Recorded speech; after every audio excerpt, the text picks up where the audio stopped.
مساء الخير. يوم 13 و14 ديسمبر الجايين هيكون يوم مهم جدا وليه تأثير كبير على الاقتصاد العالمي، لأن ده ميعاد آخر اجتماع للفيدرالي الأمريكي سنة 2022. فلو عايز تعرف الاجتماع ده هيحصل فيه إيه وإيه القرارات اللي متوقع الفيدرالي الأمريكي ياخدها في الاجتماع ده، ويا ترى سعر الفايدة هيرتفع ويبقى كام، اتفضل تعال أما أقولك.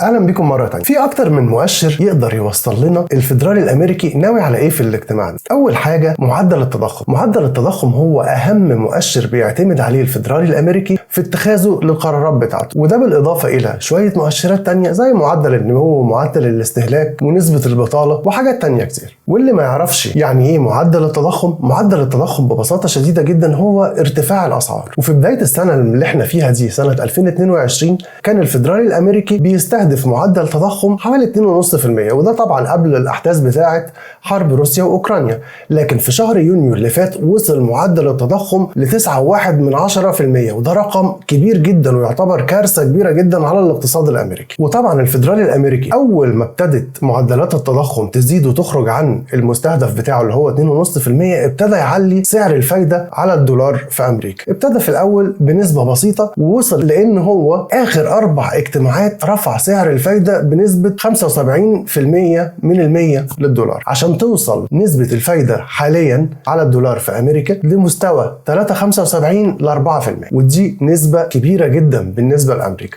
طب هو ليه الفيدرالي بيرفع سعر الفايدة كده؟ عشان يحارب التضخم. التضخم زي ما احنا قلنا إن هو زيادة السعر، لكن زيادة السعر دي جاية من فين؟ جاية من الفرق ما بين العرض والطلب. يعني لما العرض بيزيد والطلب يقل السعر يقل، لكن لما الطلب يبقى عالي المتوفر قليل السعر بيزيد. وده اللي حصل بالظبط، ان امريكا نتيجه احداث وتداعيات كورونا صرفت معونات كتيره جدا للمواطنين عندهم في الوقت اللي كان فيه عزل وكده، فما كانش فيه فرصه ان هم يصرفوا الفلوس دي. لكن بعد كده لما قصه العزل وقصه كورونا ابتدت تهدى شويه بقى فيه فلوس كتيره جدا موجوده في السوق، لكن في نفس الوقت نتيجه برضو تداعيات كورونا ان المعروض في السوق بقى قليل، عشان كده ابتدت الاسعار تزيد. ولما جت كمان حرب روسيا واوكرانيا والمشاكل الاقتصاديه الكبيره اللي صاحبتها والمشاكل في سلاسل الامداد والكلام ده كله، ابتدت الاسعار تزيد جدا. فوصل زي ما قلنا نسبه التضخم في امريكا ل 9.1%. وبعد ما ابتدوا ان هم يزودوا معدل الفايده على الدولار عشان يسحب السيوله من السوق، الناس لما تلاقي ان الفايده في البنك عاليه تبتدي تاجل ان هي تشتري وتحط الفلوس بتاعتها في البنوك عشان تاخد الفوائد بتاعتها، وبعد كده تبقى تشتري الحاجه اللي هي عايزاها. عشان كده الفيدرالي بيرفع سعر الفايده عشان يسحب السيوله من السوق، فيبتدي يقل الطلب ويحصل توازن ما بين العرض والطلب ويبتدي الاسعار تنزل تاني.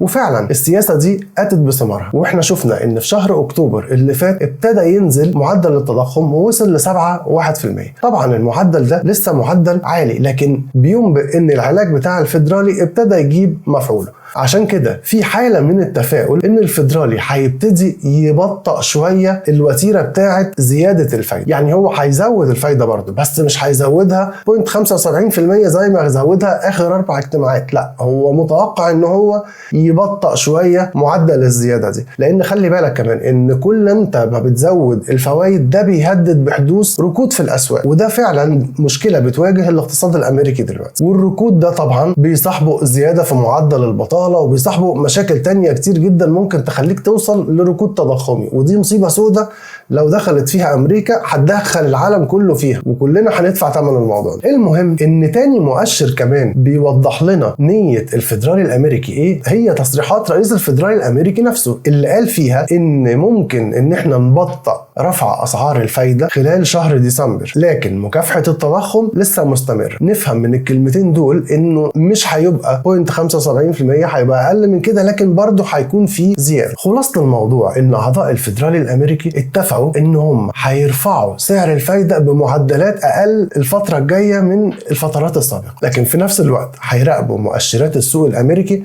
ومعدلات التضخم ومعدلات البطاله ومعدلات الاستهلاك، عشان لو حصل فيها اي تغيير ترجع ريما لعادتها القديمه. طيب هتقول لي المتوقع بقى من الاخر ان الفيدرالي الامريكي هيرفع نسبه الفايده كام؟ هقول لك بنسبه 80% هيرفعها 0.5%، والكلام ده هيكون خلال الاجتماع الجاي اللي هو بتاع يوم 13 و14 ديسمبر. اتمنى اكون قدرت اوصل لكم المعلومه بطريقه سهله، واشوفكم على خير الفيديو الجاي ان شاء الله. سلام.